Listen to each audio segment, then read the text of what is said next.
अर्जुन और कृष्ण भगवान की जय। आगे की अब आपको 41वां श्लोकार्थ।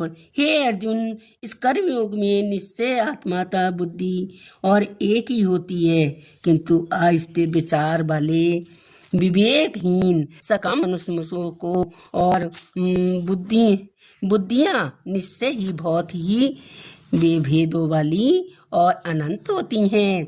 हे अर्जुन, भोगों में तन्मय हो रहा है जो कर्म फल के प्रशंसक वेद वाक्यों में ही प्रीति रखते हैं, जिनकी बुद्धि में स्वर्ग परम प्राप्त होती है, परम प्राप्त वस्तु है, और जो स्वर्ग से बढ़कर दूसरी और कोई वस्तु नहीं है, ऐसा कहने वाले हैं। वे अविवेक इस प्रकार की जिस पुष्पित अर्थात दिखाई शोभायुक्त वाणी को कहा करते हैं, जो कि जन्म रूप कर्म फल देने वाली एवं भोग तथा ऐश्वर्य की प्राप्ति तथा प्रकार की बुद्धि को क्रियाओं के वर्णन करने वाले उस भागी द्वारा जिसका चित्त हर लिया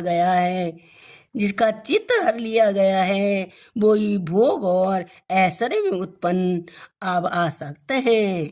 उन पुरुषों को परमात्मा में निश्चित बुद्धि होती है।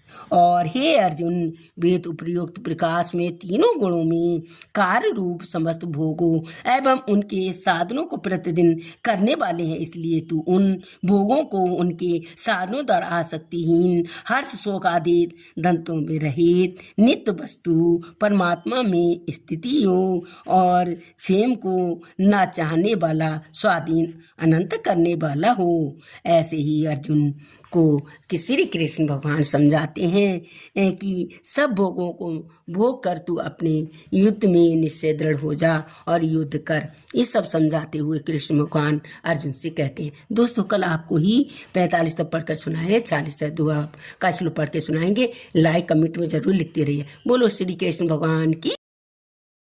This karma yoga, there is no destruction of the beginning, that is, of the seed, nor, conversely, is there any adverse consequence.